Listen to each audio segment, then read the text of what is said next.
সব ছবি কিন্তু তুফান হবে না। আমরা একই সঙ্গে 8 জন 9 জন হিরো রান করেছি, প্রত্যেকের হাতে প্রচুর ছবি ছিল। আমি আমার ছোট ভাইয়ের উদ্দেশ্যে একটা ছোট্ট একটা অভিমানের কথা বলে যাই আপনাদের সবার সামনে, যেটা নিয়ে সাকিব খানের কানে বোঝায় আর কি কথাটা। আমি দেখলাম যে এরকম হলে গিয়ে সাকিব সহ নাটক মিডিয়ার অনেকেই সহ ছবি দেখেছে। সম্ভবত যেহেতু পরিচালক নাটক মিডিয়ার সঙ্গে জড়িত, তারপর চঞ্চল ভাই আছে, সে নাটক মিডিয়ার সাথে জড়িত, তাদের মাধ্যমেই হয়তোবা একটা এরকম শো হয়েছে, যেখানে প্রিমিয়ার শোটা হয়েছে। আমরা আশা করেছিলাম যে সাকিব এরকম একটা সুপারহিট ছবি উপহার দিয়েছে, এখানে চলচ্চিত্রে আজকে সাকিব খান তৈরি করতে যাদের যেসব শিল্পীদের সহযোগিতা লেগেছে, যেসব পরিচালক প্রযোজকদের সহযোগিতা লেগেছে, তাদের নিয়ে একটা প্রিমিয়ার শো করা উচিত ছিল। হয়তো ভবিষ্যতে করবে কিনা জানি না, তবে করা উচিত ছিল। আমি একটা কথা বলি, কেউ কারো পিছে থাকে না। মনে করেন যে আমার পিছে সাকিব কখনোই ছিল না। একসঙ্গে কাজ করতে গেলে ছোট ভাই বড় ভাই বা যা, কেউ আগে আসলো কেউ পরে আসলো, এটার সঙ্গে আগে পিছে কোনো ব্যাপার না, ঠিক আছে। সাকিব তার যোগ্যতা দিয়ে সামনে এগিয়ে এসছে। ছবিটা অপারেশন জ্যাকপট, যেখানে আমি বাকি আছে 28 তারিখে। এছাড়া জাজ মাল্টিমিডিয়ার একটা ছবি আছে আপনার, এই মাসুদ রানা, এটার কাজ শেষ করলাম। তারপর আপনার অপূর্ব রানার একটা ছবি আছে যন্ত্রণা, আর ইকবালের আছে বিট্রে, আমাদের ইকবাল, এমডি ইকবাল। এই কাজ নিয়ে ব্যস্ত আছি আর কি।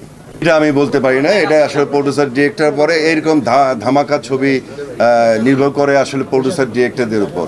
তবে আমার জানা মতো এখন নাই। আমিও আপনাদের মতো আসলে মোবাইলে দেখছি, আমি নিজে জানি না আর কি। এটা আসলে প্রতিটা ডিরেক্টর, প্রতিটা প্রডিউসারের কাছেই চ্যালেঞ্জ।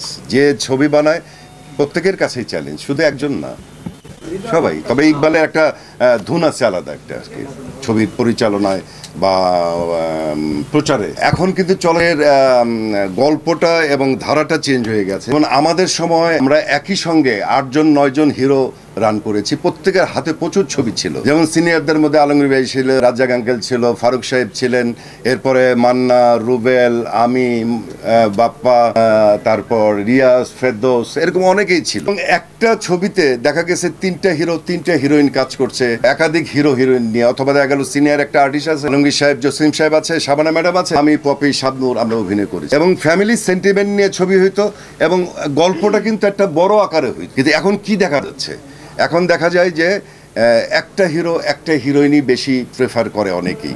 অনেক হিরো হিরোইনের নাম শুনেছি, না ভাই 2টা হিরো থাকলে করব না, 2টা হিরোইন থাকলে করব না।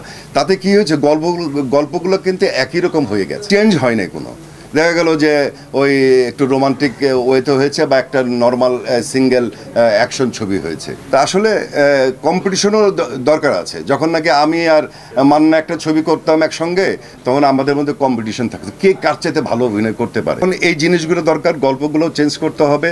কারণ এই সব ছবি কিন্তু হবে না, তুফান হবে না, সব ছবি কিন্তু এইরকম হিট করবে না। অত গল্প চেঞ্জ করতে হবে, কয়টা হিরো থাকবে, কয়টা হিরোইন থাকবে, নির্ভর করে প্রযোজক এবং পরিচালকের উপরে, কি উনি কি ছবি বানাবে তার উপরে নির্ভর করে। ইন্ডিয়াতে চলবে, বাংলাদেশে চলবে, সারা পৃথিবীর অনেক দেশে চলবে। কো প্রোডাকশন টাইপের ছবি এটা, নাকি কো প্রোডাকশনই সম্ভবত, যে কারণে 2 দেশের থেকে ভাগ করে শিল্পী নেওয়া হয়েছে। যে ইন্ডিয়া বাংলাদেশে চলবে, ইন্ডিয়ার নায়িকা আছে, কারণ অতীতেও আমরা এরকম ছবি করেছি। মনে করেন যে আপনার শিকারি, তারপর নবাব, রক্ত, এইসব ছবিতে হিরো বাংলাদেশের, হিরোইন কলকাতার, ভিলেন এক ভিলেন, এক ভিলেন বাংলাদেশের, এক।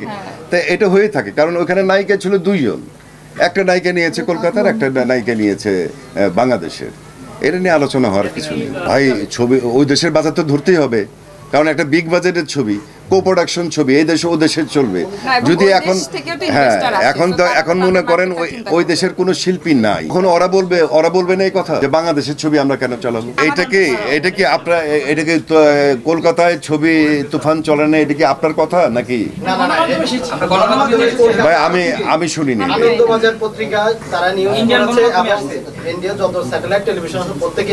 আচ্ছা, এই ব্যাপারে আমাদের আসলে জানা নাই, এটা আমরা জেনে নিব। আচ্ছা, আমার মনে হয় হয় যে তুফান ওই দেশে চলুক বা না চলুক, আমাদের দেশে চলেছে, আমাদের এটা নিয়ে হ্যাপি থাকা উচিত যে আমাদের দেশে অ্যাটলিস্ট ভালো ব্যবসা করছে, ভালো চলছে। আমরা মনে হয় এটা নিয়ে স্যাটিসফাইড থাকি। সেটাই। ওদেরটা ওরা বুঝবে আসলে, ওদেরটা নিয়ে আমাদের দেশের প্রোডিউসার খুশি, Exactly. আমাদের ডিরেক্টর খুশি, আমরা হ্যাপি, বাস আমাদের দর্শকরাও হ্যাপি।